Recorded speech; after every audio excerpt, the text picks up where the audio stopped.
समाजातर्फे आवाहन केल्यानंतर उपस्थित असणारे आपण सर्व राष्ट्रभक्त हिंदू बांधव आत्ता विजय केनवडेकर यांनी साधारणतः ज्या संबंधी निवेदन द्यायचं आहे त्या विषयासंबंधीचं सुतोवाच हे आपल्याला केलेलं आहे। खरं म्हणजे काल मिळालेला जो व्यक्ती आहे ही व्यक्ती पूर्णपणे बांगलादेशी असल्याची खात्री स्थानिक असलेल्या सगळ्यांची झालेली आहे।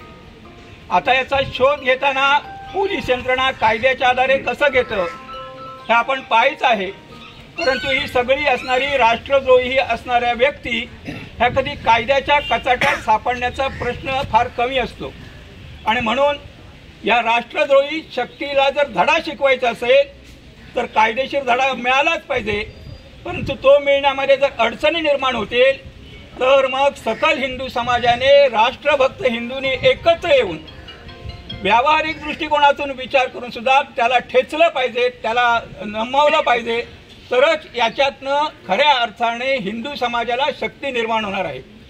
वेगवेगळ्या घटनांचा उल्लेख या ठिकाणी केला। खरं म्हणजे आत्ताची जी घटना आहे ही काही हिंदू विरुद्ध मुस्लिम अशा पद्धतीची घटना नाही, परंतु दुर्दैवानं ज्याचा उल्लेख केला जातो ज्या घटनांचा त्यामध्ये मोठ्या प्रमाणावर मुस्लिमांचा भरणा जास्त दिसतो आणि त्याच्यामुळे द्वेषाची भावना साहजिकपणे मुस्लिम समाजाबद्दल निर्माण होते। पण आमच्या सकल हिंदू समाजाचं नम्र आव्हान आहे की हा हिंदू मुस्लिम अशा पद्धतीचा विषय नाही, परंतु त्याचबरोबर मुस्लिम बांधवांनाही आव्हान आहे, मुस्लिम संघटनांनाही आव्हान आहे। ज्या पद्धतीने सकल हिंदू समाजाने या ठिकाणी या व्यक्तीच्या विरोधात निषेधात्मक ज्या काही भावना प्रकट केल्या आहेत त्या भावना मुस्लिम समाजाने आपापल्या ठिकाणी जर भावना प्रकट केल्या तरच हा विषय हिंदू मुस्लिम राहणार नाही, अन्यथा मुस्लिम समाज त्याच्याकडे जर मुस्लिम म्हणूनच पाहणार असेल तर दुर्दैवाने हिंदू समाजाला सुद्धा त्याच पद्धतीने विचार करावा लागेल। मुस्लिमांनी घेण्याची आवश्यकता आहे।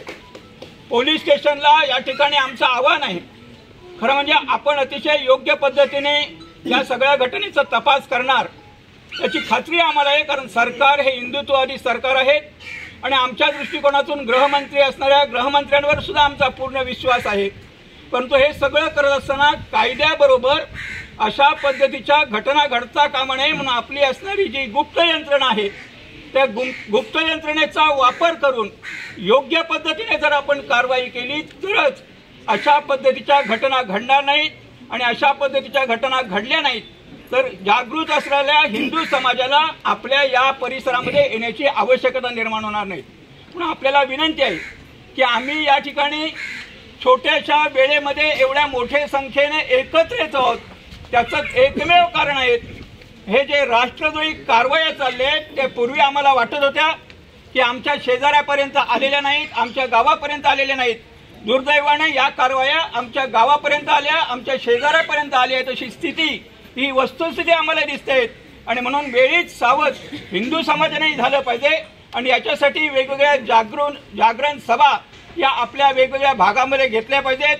विशेषतः वयात आलेल्या मुलींच्या मध्ये सुद्धा चांगल्या पद्धतीने प्रबोधन करण्याची आवश्यकता आहे। यांनी मगाशी जी घटनेचा उल्लेख केला तो जो मुलगा आहे त्याचा पत्ता ID कार्ड हे हडीचा आहे। दुर्दैवाने आम्हाला लाज वाटते की हडीतला माणूस म्हणून उल्लेख होतो, परंतु तो माणूसही हडीतल्या कोणत्याही मुस्लिम समाजाच्या कोणत्याही घटकाशी संबंधित नाहीत।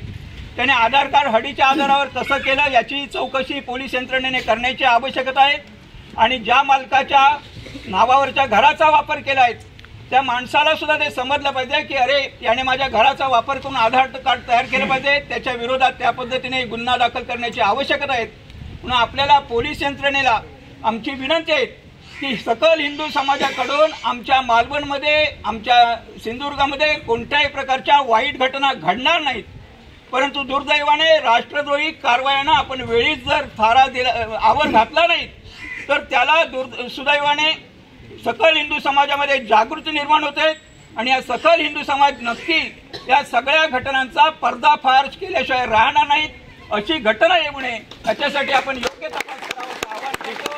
मी या ठिकाणी थांबतो। जय श्रीराम, धन्यवाद।